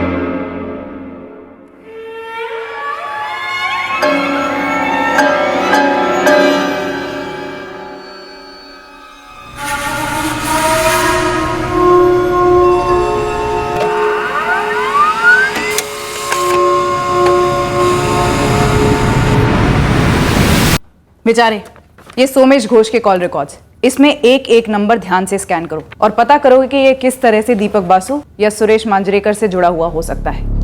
ये दीपक बासु है और ये उसका साथीदार सुरेश मांजरेकर, ये दोनों गायब है। हमें शक है इस सोमेश घोष पर, हालांकि इन दोनों के मिलने के चांसेस काफी कम है। दोनों का हिस्ट्री खंगालते हैं, जरूर कुछ ना कुछ मिलेगा दोनों के बारे में। साहब हो सकता है ये जो लाश मिली है जली हुई, ये दीपक बासु की हो और बहुत जल्द ही इसके भिड़ू सुरेश मांजरेकर की भी लाश मिल जाए। लेकिन हाँ, अगर ये सुरेश और सोमेश की पहले से कुछ सेटिंग रही होगी तो जरूर कुछ नई हिस्ट्री निकलेगी। कहानी जो भी है मुझे बिना मिर्च मसाले के साफ साफ सबूत के साथ चाहिए। नहीं सर, मैं झूठ नहीं बोल रहा हूँ। मैं इस स्वाति मित्रा को नहीं जानता हूँ और ना ही इस दीपक बासु को। झूठ बोल रहा है तू सोमेश। अब सच सुन, पायल दास, स्वाति मित्रा, दीपक बासु, इन तीनों का कत्ल तूने किया है। नहीं सर, मैंने नहीं किया है सर। तू ये अच्छी तरह से जानता था। इन तीनों की लाशें मिलते मिलते ये केस इतना गर्मा जाएगा कि हम तुझ तक ऐसे पहुंचेंगे जैसे मक्खन तक गरम चाकू। ये क्या बोले जा रहे हैं सर आप? फिर तेरी और तू हमारे सामने खुद आ गया टैटू की पहचान करवाने, क्योंकि तू जानता था कि 2 दिन और पायल के घर वाले 12 साल से यहां, और उसके बाद सिर्फ और सिर्फ तेरा नाम सामने आता और तेरी खटिया खड़ी। इसलिए तूने हमें दीपक बासु की तरफ धकेला और जब तक हम उस तक पहुंचे तब तक वो मारा जा चुका था। कैसे? उसे तूने मारा, चलाकर। सर आप ये मेरे ऊपर झूठे झूठे इल्जाम क्यों लगा रहे हैं? तूने पायल को पहले मार डाला। क्यों मारा? क्योंकि भले ही वो तेरी बचपन की दोस्त हो, लेकिन जवानी में ये बचपन की दोस्ती प्यार में बदल गई थी सिर्फ और सिर्फ तेरी तरफ से। अरे नहीं सर, पायल सच में मेरी दोस्त थी और मैं ही उसे गांव से यहां लेके आया था।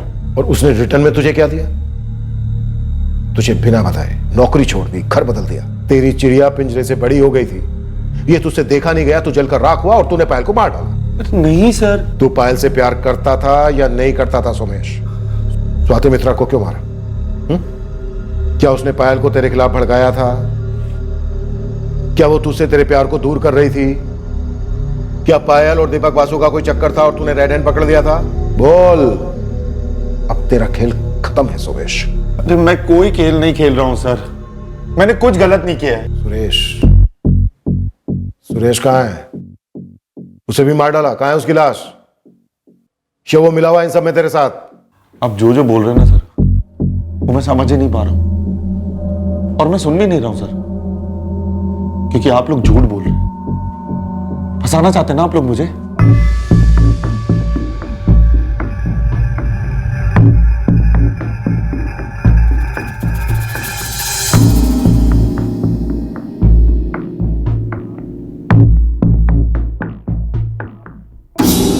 दीपक का कुछ फिक्स नहीं होता है मैडम, कभी कभी 4-5 दिन के लिए गायब हो जाता है।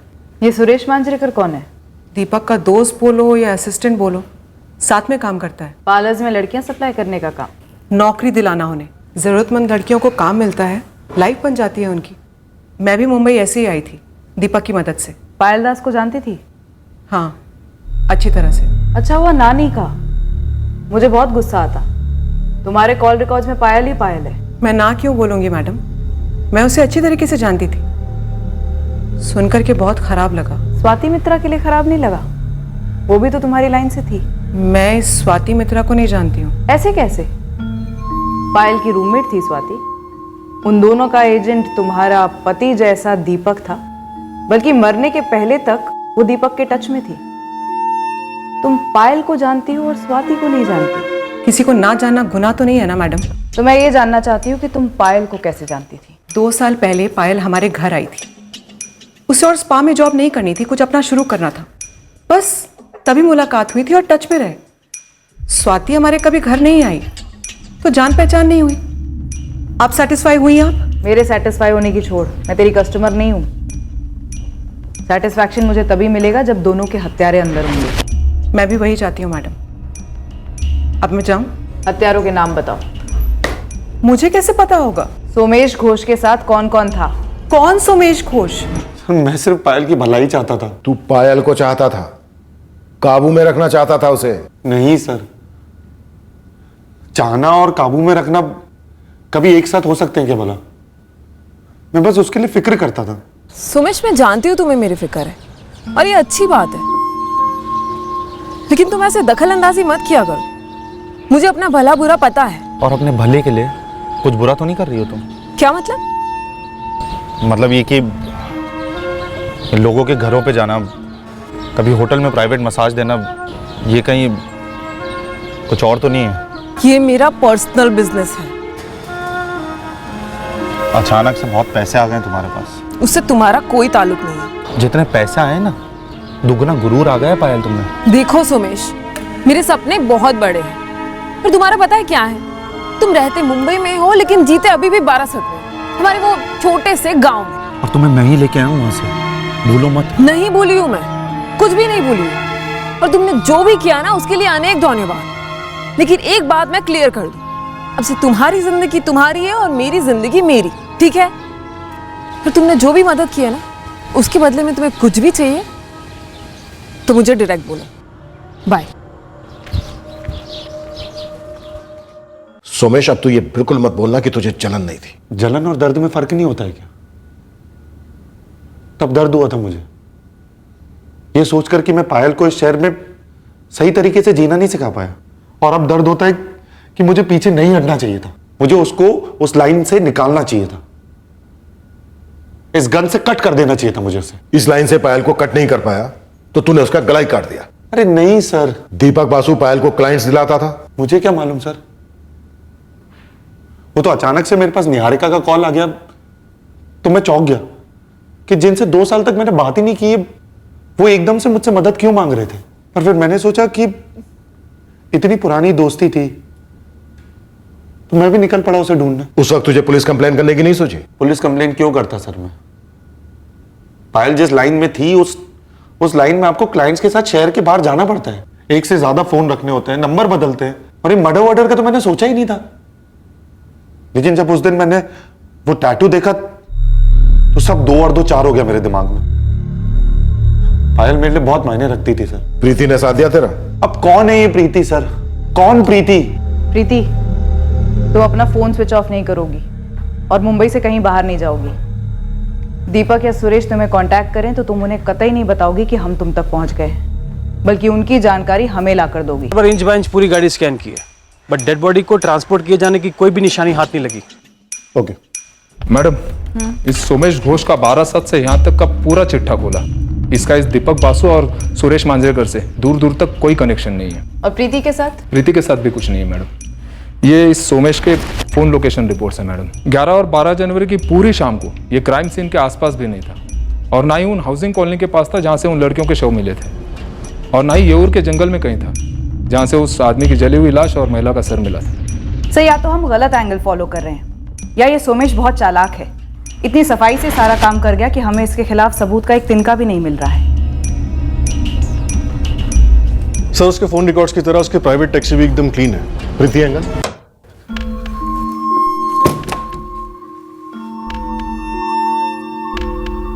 सर प्रीति ने सोमेश की तरह खुद ब खुद काफी कुछ बता दिया, जैसे उसका और दीपक का रिश्ता, उसकी और पायल की जान पहचान, और उसका स्वाति को ना जानना। सोमेश जेलेसी वाला एंगल साफ इनकार कर रहा है। अब ये सुरेश और दीपक हाथ लगे तो उनका मोटिव भी सामने आ सकता है। सर अगर सोमेश किलर है तो एक बात अटपटी है, उसने स्वाति की लाश को पहचान के लिए छोड़ दिया, पायल का गला काटा और दीपक की लाश को जला दिया। उसने तीनों ही बॉडीज को जला क्यों नहीं दिया? उसके लिए ये काम काफी आसान हो जाता और लाशों की शिनाख्त करना काफी मुश्किल। ये उसकी चाल भी हो सकती है ज्योति। पहले फलौन मिसलीड करो, उसके बाद दीपक को सस्पेक्ट बनाओ और फिर दीपक को जला के राख कर दो। कई और भी पॉसिबिलिटीज हो सकती हैं। हो सकता है सोमेश वाकई में इनोसेंट हो और मुझे दीपक, जो लाश हमें मिली वो सुरेश की हो, जिसे किसी कारणवश दीपक ने मार डाला हो। या फिर उल्टा सर, लाश दीपक की हो और सुरेश ने उसे मार डाला हो। सर इस वक्त दीपक के खिलाफ सबसे मजबूत पॉइंट ये बनता है कि दोनों विक्टिम्स पायल दास और स्वाति मित्रा ने मरने से पहले अपना लास्ट कॉल इस दीपक बासु को किया था। The number you have called is currently switched off.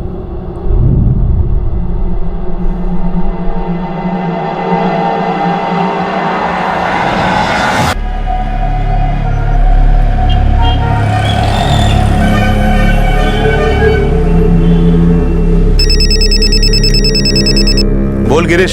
हाँ जावेद, तूने मुझे उस सुरेश मांजरेकर का नया फोटो भेजा था ना? क्या तेरे पुणे में है क्या? यहाँ कोथरूड में रूम लिया उसने किराए पे।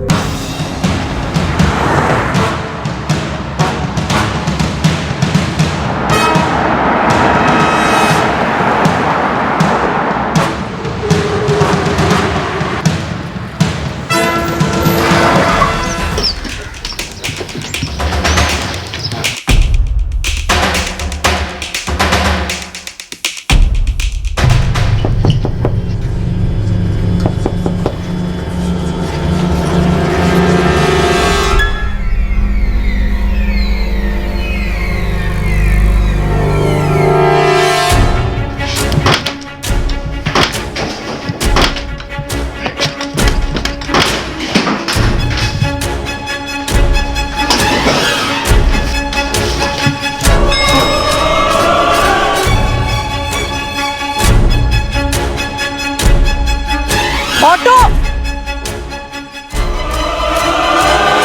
चलो भैया। क्या है? कहाँ चली सवारी? तुमसे मतलब काम से जा रही हूँ। मैडम ने खास वार्निंग दी थी ना, मुंबई छोड़ के नहीं जाने की। वो गांव में मेरी माँ बहुत बीमार है। हमें पहले क्यों नहीं बताया? बीमार माँ की हम खास सेवा करते हैं। तुम्हारे साथ तुम्हारे गांव भी चल सकते हैं। तूने भागने का ट्राई मारा ना, बहुत अच्छा किया। अब हमें ज्यादा माथा फोड़ी नहीं करनी पड़ेगी, मतलब तेरा माथा नहीं फोड़ना पड़ेगा। पहला सवाल, दीपक बासु कहाँ है? जिंदा है या मार डाला उसे?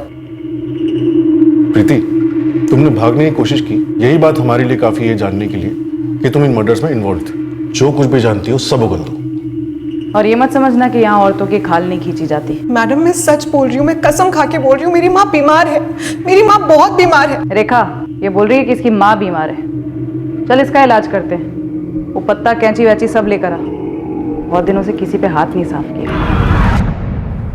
देखो प्रीति, सुरेश मांजरेकर पकड़ा गया और उसने बोलना भी शुरू कर दिया। इसका मतलब ये कि तुम लोगों के नाटक पे से पर्दा उठ गया है। दीपक को मैं क्यों मारूंगा साहब? तो फिर किसने मारा दीपक को? दीपक को किसने मारा? आप लोगों को किसने बोला कि दीपक मारा गया? जिंदा है? हाँ। पायल और स्वाति को किसने मारा? दीपक ने। सुरेश ने दीपक का साथ दिया। उन दोनों ने मिलकर पहले पायल को मारा और उसके बाद स्वाति को। उसी स्वाति को जिसे तू कल तक जानती नहीं थी। अब क्या छुपाऊं मैडम, मैं बहुत डर गई थी। पूरा कांड किया सुरेश और दीपक ने और बेकार में मैं फंस जाती, जबकि मेरा दूर दूर तक कोई रिश्ता नहीं है। रिश्ता तो तेरा है, दीपक के साथ पत्नी के जैसा और हमसे झूठ बोल के इस मर्डर के साथ खूनी के जैसा। नहीं नहीं मैडम ऐसा मत बोलो, मैंने कुछ भी नहीं किया है। जब तुम्हें मालूम था कि तुम्हारे उस पति जैसे आदमी ने और उसके दोस्त ने 2 लड़कियों की हत्या की है, तुम पुलिस के पास आई क्यों नहीं? उन्होंने मुझे धमकी दी थी कि अगर मैंने अपनी जबान खोली तो अगली लाश मेरी मिलेगी। क्या पलटी मार रही वो? मैं तो दीपक के साथ दोस्ती की वजह से फंस गया इस केस में साहब। दीपक प्रीति को क्या धमकी देता था साहब? सारा का सारा प्लान तो उसी ने बनाया था। और एक प्लान मेरे अंदर भी बन रहा है। उस प्लान के हिसाब से प्रीति गांव भाग गई, गुमशुदा है अभी तक। और तुझ तक तो हम पहुंच ही नहीं पाए, पकड़ ही नहीं पाए तुझे। किसी को मालूम नहीं है कि तू इस वक्त कहां है। समझ रहा है ना? तुम और सुरेश जो फुटबॉल का गेम खेल रहे हो ना, हम उसके रेफरी हैं। फील्ड से ही नहीं, सीधा स्टेडियम से बाहर जाओगे, और ऐसे बाहर जाओगे कि जिंदगी भर याद नहीं आएगा क्या खेल रहे थे। यकीन मानो मेरा साहब, ये दो औरतों का मसला था, प्रीति और पायल का। उन दोनों के बीच में 36 का आंकड़ा था, और जब उन दोनों के बीच में बुरी बजी ना सब, तब जाके ये सब प्लान बना। कमीनी, लिमिट में रह। दीपक के आसपास भी आई ना तो काट के रख दूंगी तुझे। मैं उसके पास जाती हूँ? अरे यार जोक मत मार। देख, उसको असली औरत की जरूरत है, इसलिए वो मेरे पास आता है। इसके लिए तू चाहे अपने पल्लू से बांध के रख या अपने झूठे मंगलसूत्र से, वो तो मेरे पास आएगा। तुझे रत्ती भर भी शर्म नहीं है ना? पराये मर्द पर डोरे डालती है, दूसरी औरत का घर तोड़ती है। भूल गई इतनी जल्दी? हाँ, तूने भी किसी और का घर तोड़ के अपना खुद का घोंसला बनाया था। और रही बात पराये मर्द पे डोरे डालने की, तो मेरे इतने बुरे दिन भी नहीं आए, और ना ही आएंगे कि मुझे किसी और मर्द पे डोरे डालने पड़े। तो दीपक को दूर क्यों नहीं करती है? क्यों करूं मैं? हम लोग साथ में काम करते हैं, मजे मारते हैं। और वैसे भी अब तो हम लोग का रिश्ता किसी और लेवल पे ही चला गया। अच्छा, उसने फोटोज नहीं दिखाई तुझे? क्या फोटो? रुक, मैं फोटोज भेजती हूँ तुझे।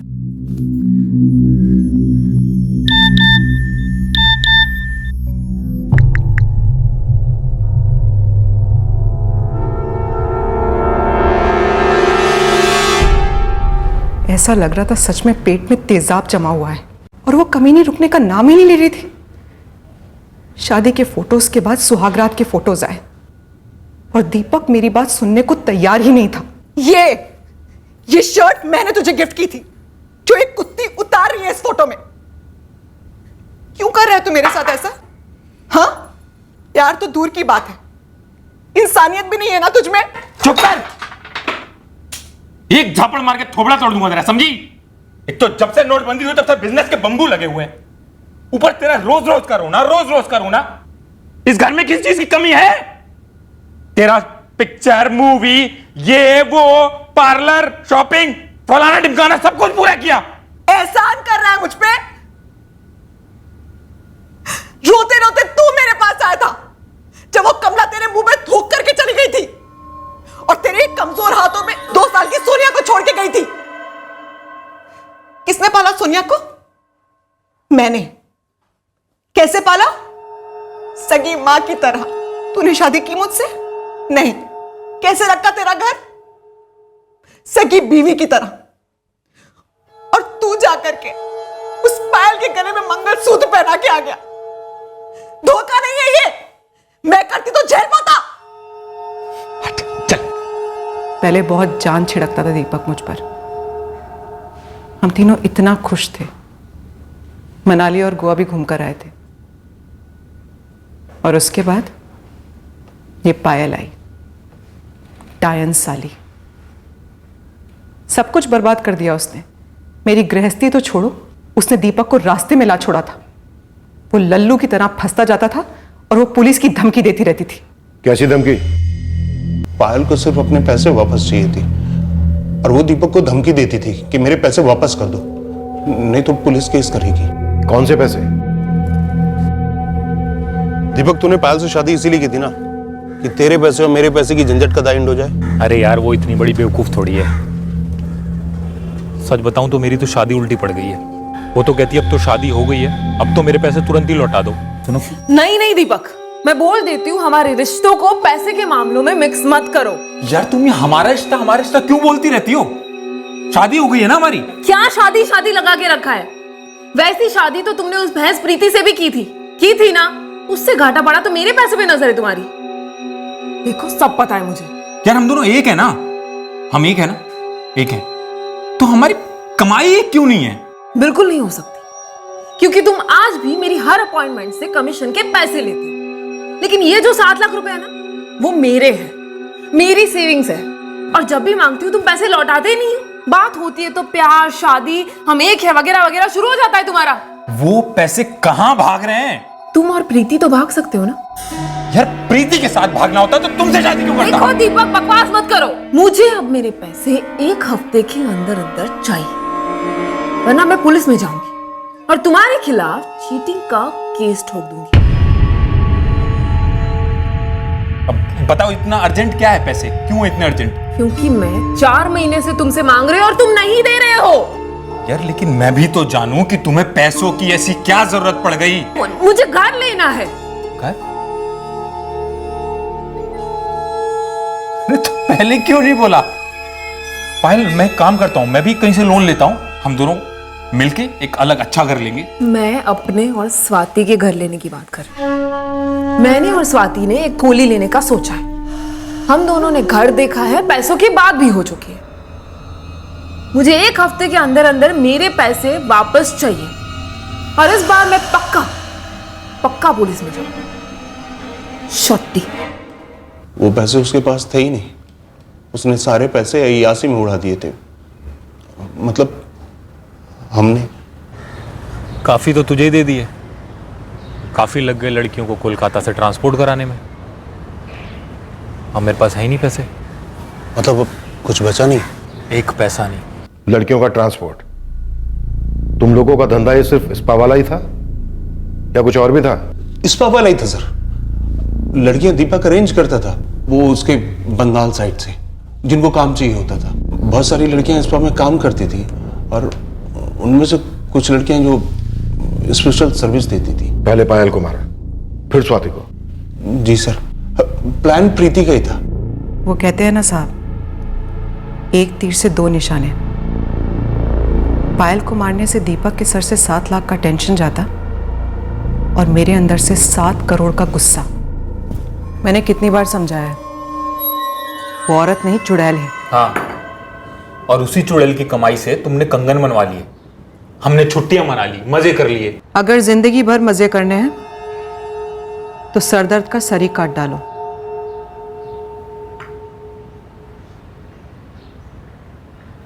क्या कोई पहली बार थोड़ी होगा? और अगर एक की मौत से 3-3 जिंदगियां सुधर सकती हैं तो उसमें बुरा क्या है? और वैसे भी उसके आगे पीछे है कौन? और अगर है भी तो हमें क्या, उसकी सोचें या अपनी सोचें? तुम पायल के मर्डर की सोच रही हो? मैं तो सोच चुकी हूं, बस तुम्हें अब ढंग से करना है। उसे पैसे देने के बहाने फ्लैट पे बुलाओ और फिर 1-1 पैसे का हिसाब देना।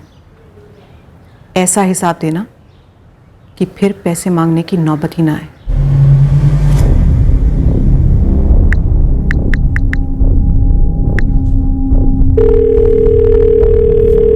पायल, तुम्हारे पैसे आ चुके हैं। मेरे फ्लैट पर आ जाओ और अपना पूरा कैश ले लो। सच? पूरे 7 लाख? हाँ पूरे। ठीक है, मैं आ रही हूँ। आ रही है? आने दे, उसके स्वागत की सारी तैयारियां पूरी।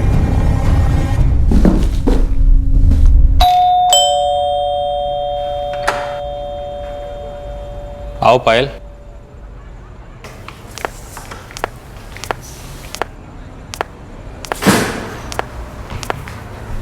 तुम कहाँ है पैसे?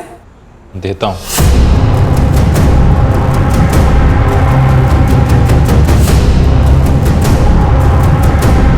कुछ ज्यादा ही जोर से चॉपर चल गया जोश में, तो सर अलग हो गया बॉडी से।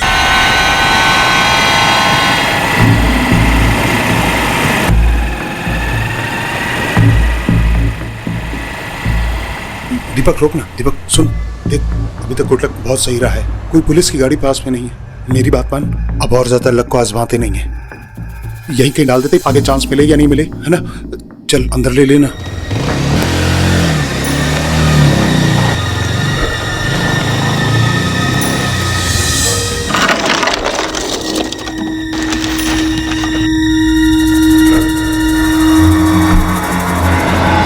फिर वहीं से योर साइड गए और पायल की मुंडी वहीं फेंक दी।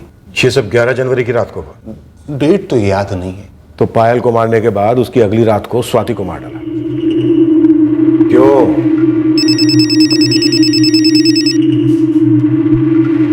ये दोपहर से चौथी बार फोन कर रही है स्वाति यार। हमने स्वाति के बारे में तो कुछ सोचा नहीं साला। वो तो रूम पार्टनर है ना पायल की, और दोनों एक दूसरे के बहुत क्लोज हैं। अगर इस स्वाति ने कंप्लेन वगैरह कर दी तो हम लोग लटक जाएंगे।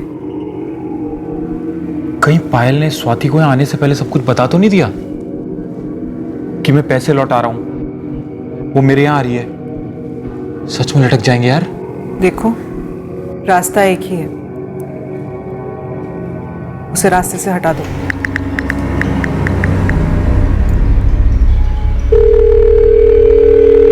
अरे स्वाति, मैं तुम्हें ही कॉल करने वाला था। बड़ा परेशान हूँ यार पायल को लेकर मैं। क्यों दीपक साहब, क्या हुआ उसे? अरे कुछ नहीं, कल रात को हमने डिनर किया, उसके बाद उसे एक के बाद एक उल्टियां होने लगी। अरे बाप रे, अब वो कैसी है? मैंने डॉक्टर को बुलवाया था, दवाई दी है उसे, लेकिन उसमें उठने की ताकत नहीं है बिल्कुल भी। फोन तो उठा सकती है ना? उसका फोन कब से स्विच ऑफ ही आ रहा है। वो गोलियों की वजह से नींद में है। अच्छा सुनो ना स्वाति, तुम यहाँ आ सकती हो क्या पायल की देखभाल के लिए? देखो, मैं और किसी को तो बुला नहीं सकता, प्रीति को तो बिल्कुल नहीं, मतलब समझ रही हो ना तुम। मैं खुद रुक जाता, लेकिन मेरी बेटी का एनुअल डे है। ठीक है दीपक साहब, मैं अभी आती हूँ।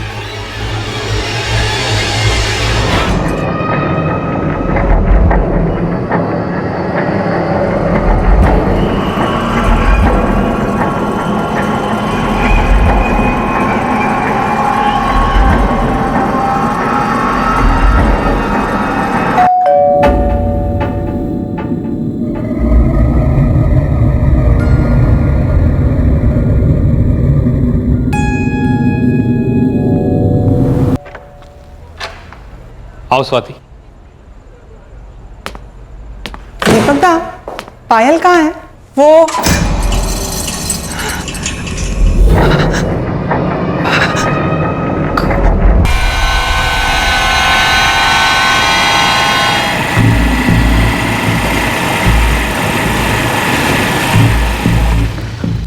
अरे सुरेश, वॉचमैन कोई दिख नहीं रहा है, कोई है नहीं आसपास, क्या करें? चल अंदर चल, चल जल्दी डाल देते।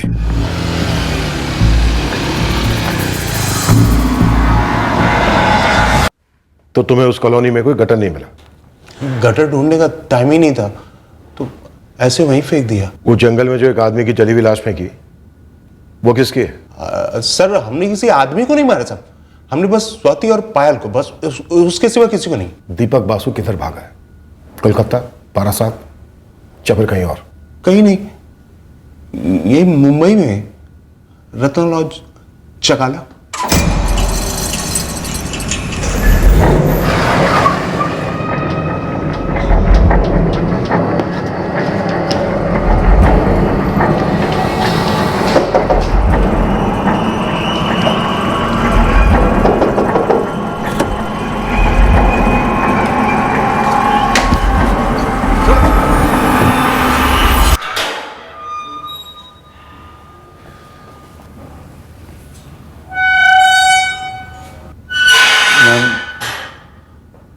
दीपक बासु पकड़ा गया क्या?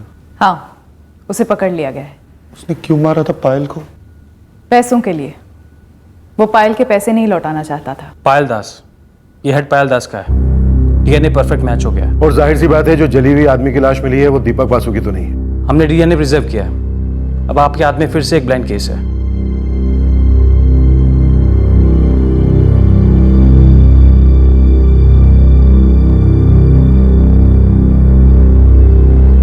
इसलिए दोनों क्रिमेशंस फाइनली हमने ही किए। और जो जली हुई मेल बॉडी थी, वो केस चल रहा है? हाँ, हम उस पर लगे हुए हैं। कुछ ज्यादा ही ट्रेजिक केस था ये। पायल के साथ इतना बड़ा धोखा हुआ, और स्वाति, ना तो उसका पायल के पैसों से कुछ लेना देना था, और ना ही दीपक प्रीति पायल ट्रायंगल से। आई मीन, स्वाति ने तो कभी ये सोचा भी नहीं होगा कि दीपक उसके साथ कुछ ऐसा कर सकता है। सोचा तो पायल ने भी ऐसा नहीं होगा। क्रिमिनल इंटेंशन इतनी आसानी से पकड़ में नहीं आती, खास करके अपने करीबी लोगों की। पर जुर्म होने से पहले दस्तक जरूर देता है। खासकर क्रिमिनल के बिहेवियर से यह पता चल जाता है कि उसकी इंटेंशन क्या हो सकती है। शायद पायल को पहले समझ जाना चाहिए था कि दीपक जिसके साथ वो फाइनेंशियली और इमोशनली जुड़ रही है, वो सिर्फ और सिर्फ उसका इस्तेमाल कर रहा है। लेकिन एक आम इंसान चीजों को भरोसे के चश्मे से देखता है, ना कि हमारी तरह शक के चश्मे से। पायल और स्वाति को समझ जाना चाहिए था, पर वो तो भरोसे में गई, एक फ्रॉड के जाल में फंसी और एक बहुत ही भयंकर मौत मारी गई, जो वाकई में बहुत दुखद है। इस तरह के और भी एपिसोड देखने के लिए हमारे चैनल को सब्सक्राइब करें और बेल आइकन दबाना ना भूलें।